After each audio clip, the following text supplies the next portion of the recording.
In this video, we're going to see how to integrate natural logs and exponents. The natural log of a number, when x is greater than 0, remember the base is e, we don't usually write it on a natural log, is defined as the integral from 1 to x of 1 over t dt.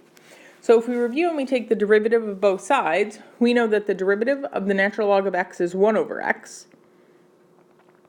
And when I take the derivative of the integral of 1 over x of 1 over t dt, I also get 1 over x. So this tells me that the derivative of a natural log of x is 1 over x, and that the integral of 1 over a variable is going to give me the natural log. So our definition for the integral involving a natural log is the integral of 1 over x dx will equal the natural log of the absolute value of that variable plus our constant. This is an indefinite integral because they didn't give me any bounds. So if I want to evaluate the integral of 2 divided by x dx, I'm going to remember my rule that this is really the integral of 2 times 1 over x dx. 2 is a constant, so I can pull that out front. So I have 2 times the integral of 1 over x dx. So this will equal 2 times the natural log of the absolute value of x plus c. Now it doesn't always have to just be a single variable here. In this case, it's the whole thing x plus 3. And this one will work out to be the same thing. This is going to equal the natural log of the absolute value of x plus 3 plus c. Now this only works because this is a linear quantity down here in the denominator. If it was an x squared or an x to the third, we'd have to do a little bit more work.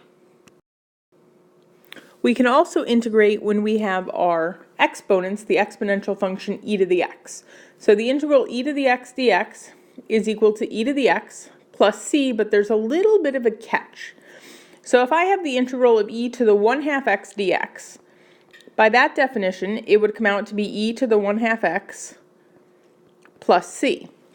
But if I check that, and I now take the derivative of that answer, the derivative of this would be e to the 1/2 x times 1/2. Well, I don't have a 1/2 here. So to make sure I can undo this, we need to put a 2 right here. Because now if I do the derivative of 2e to the 1/2 x plus c, when I take my derivative, I'm going to have 2 times this, and I'd get back to the e to the 1/2 x plus c. So this 2, we have to make sure when we integrate, we double check that we take the derivative to get back to what we started with. Now in our second example here, the 2 is a constant. So I can rewrite this as 2 times the integral of e to the z dz. So now I have 2 times e to the z plus c. And when I take this derivative, I will get back to where I started.